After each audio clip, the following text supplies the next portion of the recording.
It is live and local now for a Wednesday, a hump day. Good to have you with us. AmyTarkanian joining us. She's the former chair of the Nevada Republican Party, the spouse of Danny Tarkanian, the mom to the entire Tarkanian clan, and she joins us. What are you up to today?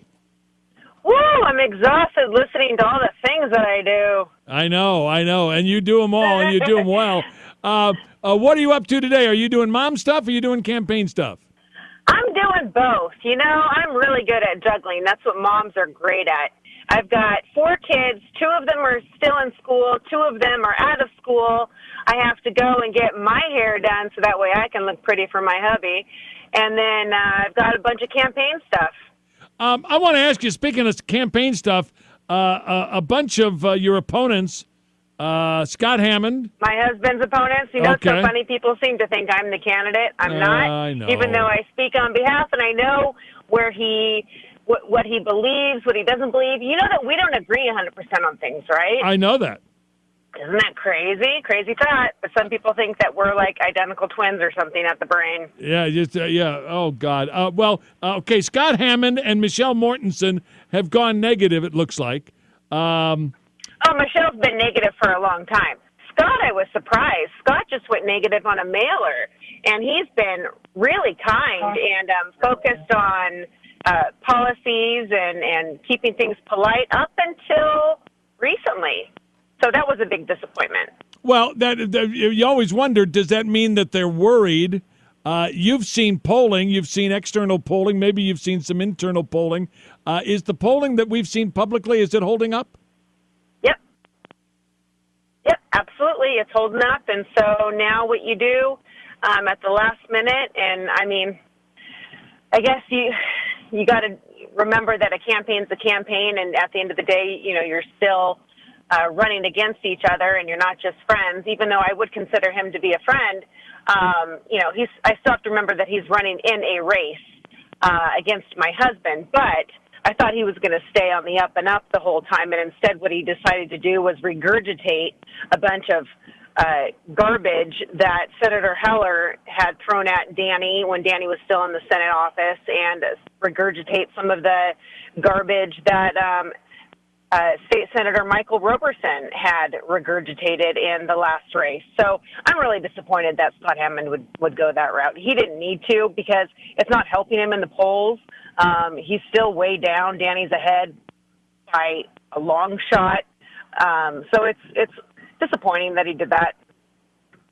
And by the way, a lot of this is simply not true. I saw the Michelle Mortensen mailer. It says Danny Tarkanian has lost all 5 of his elections.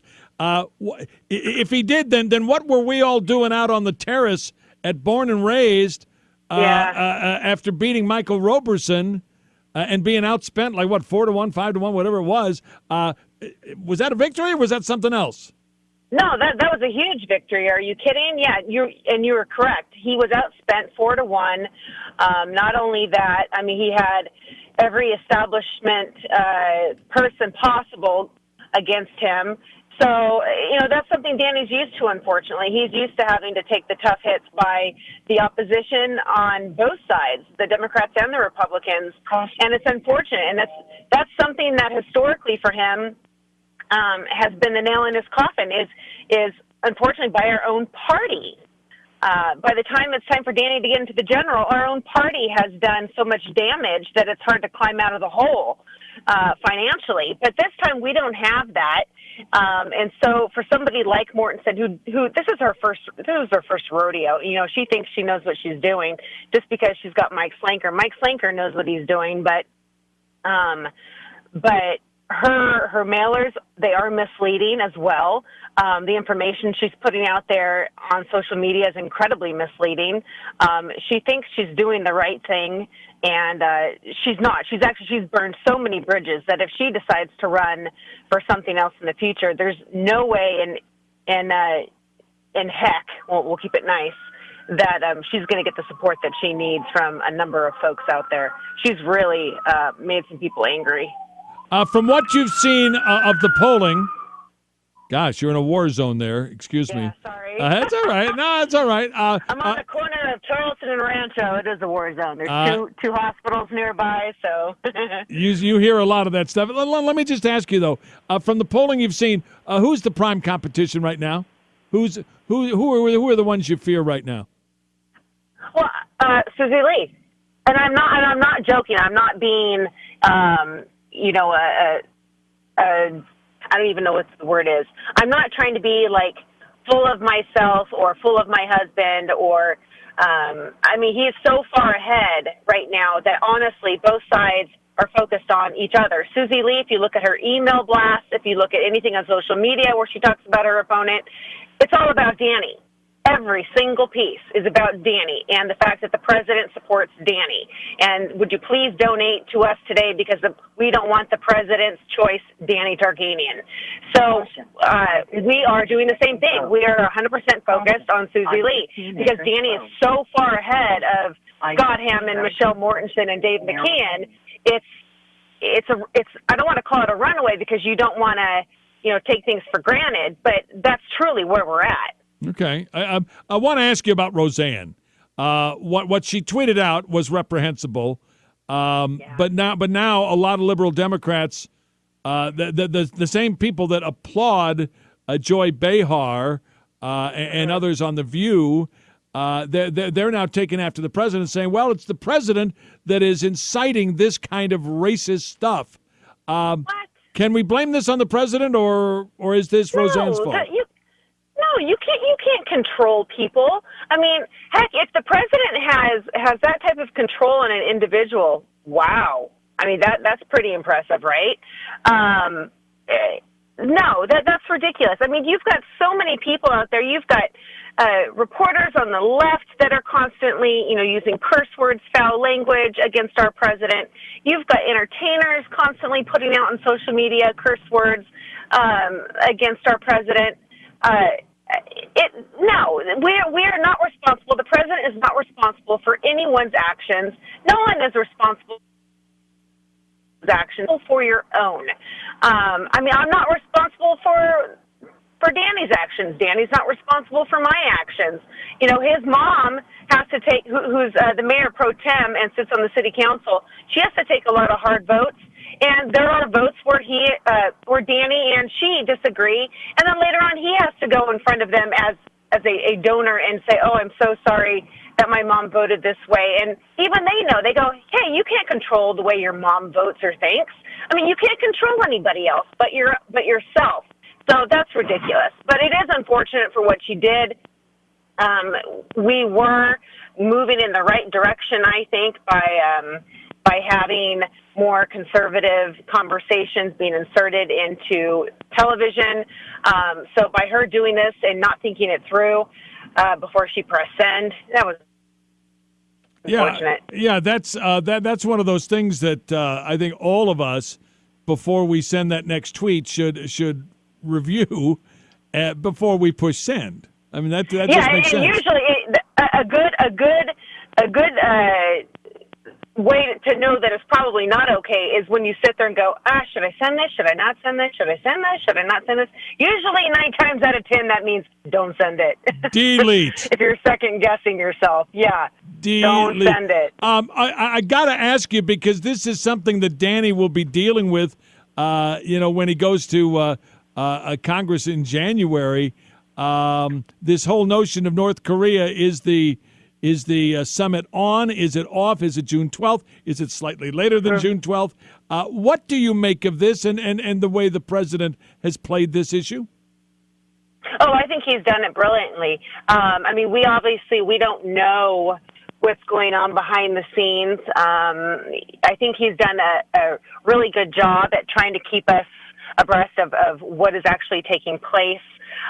He can't sit there and tell us every moment. I know people joke about it and say, "Oh, well, he tweets about everything." Okay, well, he very well may, but he's not going to give us every single play-by-play. Like, "Oh, I just got off the phone at 10:10.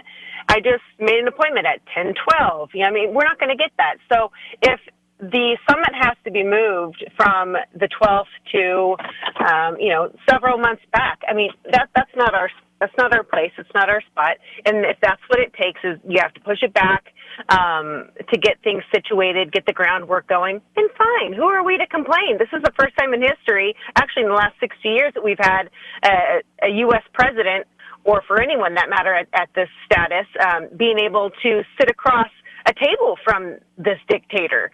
So I think this is a good thing. I think we just need to chill and watch. Amy Tarkanian joining us, the wife of Danny Tarkanian, former chair of the Nevada Republican Party, joining us. I'm just curious, this whole political thing that's going on now, and it seems that everything is political. Do you worry? Do you worry about the climate that we are living in today, where everything, every little nuance becomes political? Well, just push back. I mean, that's our job. Push back and don't make it political. I mean, honestly, I sit there with my kids and I explain to them what's good, what's bad, what's appropriate, what's inappropriate. And then if there's an instance where you need to have self-deprecation inserted, then have self-deprecation inserted. If you need to laugh about a certain situation to make things lighter and move the conversation on, then fine, do that. But I think right now, we're taking things way too serious at a level that's absolutely ridiculous. When you can't walk out your door and you've got to think about every little thing that comes out of your mouth. I mean, give me a break. Yeah. Just push back and move on. I'm with you. I want to ask you, only because I do this every couple of weeks with you, being able to find out a little more about Susie Lee.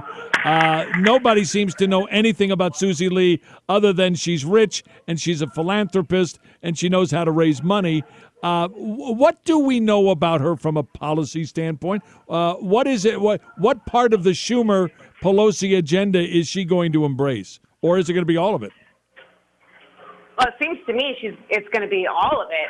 If you look on her social media feed, it's as progressive as it can come. She's got every progressive talking point down to a T.